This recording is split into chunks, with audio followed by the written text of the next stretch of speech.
이거 뭐 식사도 못 하시고 좀 뵙기가 좀 그렇습니다. 얼마나 하고 싶은 일이 이렇게 일에 대한 열정이 강하면 이렇게 식사도 걸러가면서 이렇게 하시는지 제가 오늘 저녁에 드릴 수 있는 게 얼마나 될지 모르겠습니다만 하여튼 만나서 반갑습니다.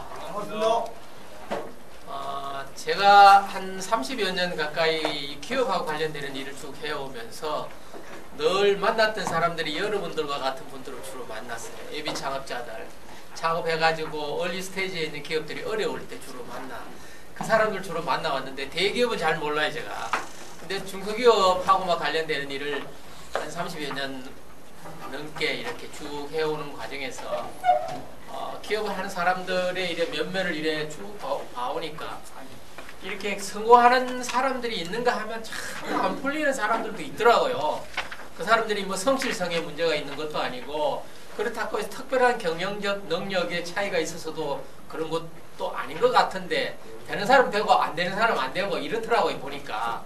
그래서 때로는 이게 우리가 동양학에서 말하는 사주팔자가 있는가 보다 이런 생각도 가끔 해봤어요 사실은. 근데 그 원광대학에 계시는 그 조영은 교수가 쓴 명문가의 얘기라는 이 책을 보면 그 양반은 물론 이제 동양학을 하신 분이니까 동양학 측면에서 명문가가 어째서 명문가냐 하는 걸 이렇게 분석해 놓은 책이 있습니다. 거기 보면 두 가지 측면을 이렇게 크게 접근을 하고 있어요. 그러니까 하드웨어적인 측면과 소프트웨어적인 측면을 이렇게 보고 있는데 하드웨어적인 측면은 아주 지극히 동양학적인 측면에서 이렇게 봅니다. 그 조상의 묘가 좋은 데 섰느냐 집터가 좋으냐 이런 측면을 봐요. 그래서 그분은 동양학을 하시는 분이니까 그 부분에 대해서 굉장한 확신을 갖고 계세요. 자, 그 집에 예를 들어서 가문이 융성하게 뭐 300년을 갔다 200년을 갔다 하는 데는 집터가 좋다 혹은 그 뭐 산소 그 조상묘가 잘 썼다 이런 측면도 봅니다. 또 두 번째는 소프트웨어적인 아주 소프트한 부분을 봅니다. 우리가 흔히 학교에 가면 왜 교훈 이런 거 있지 않습니까? 집에 가면 가훈 이런 게 있잖아요. 그분 책에서 대표적인 그 가문 중에서 한국의 가문 중에서 그 경주 최부자집 그 가문에 대한 얘기가 쭉 나옵니다. 물론 뭐 경주 최부자집 가문 얘기는 언론에서도 많은 데서 이렇게 그 터치를 했기 때문에 여러분들 다 아시겠습니다만 이를 보면 대개 그 경주 최부자집에서 가훈으로 이렇게 내려가는 얘기들을 이렇게 보면 나눔의 문화를 굉장히 강조하거든요.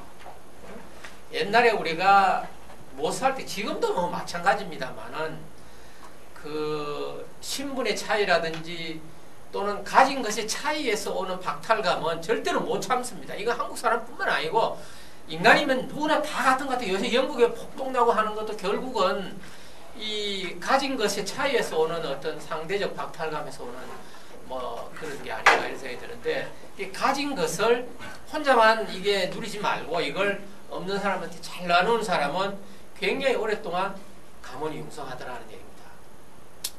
그래서 대표적으로 두 개 한국에서 이제 그 가문을 여러 개 이제 예를 드는데 강원도 왔으니까 강릉에 가면 선교장이라고 아시죠?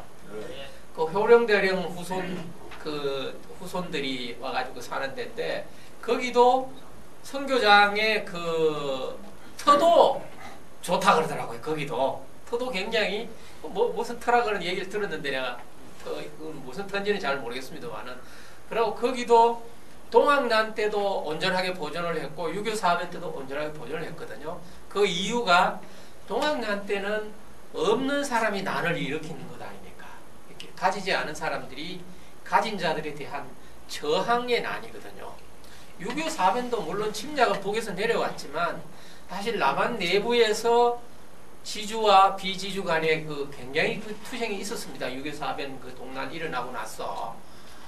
그런데도 그 선교장이 온전하게 이렇게 남을 수 있었던 것은 주변에 가난한 사람들을 너무나 잘 돌봤다는 것이 잘 나눠줬다는 얘기입니다. 그러니까 그 가문이 경주 최부잣집 같은 경우는 400년이 넘게 그 명문가로 이렇게 남아있을 수 있었고 우리 그 선교장 같은 경우도 결국 한 300년 정도 넘기 그 명문가로 이렇게 남아 있을 수 있었던 것은 뭐 동양학적인 측면에서 이제 그 하드웨어적인 측면과 소프트웨어적인 측면이 다 있겠습니다만은 중요한 거는 지금 우리 현대적 관광으로 볼 때 어째서 명문가로 이렇게 남아올 수 있었던가 하는 것은 제일 중요한 것은 정신적 유산이다 이렇게 보거든요.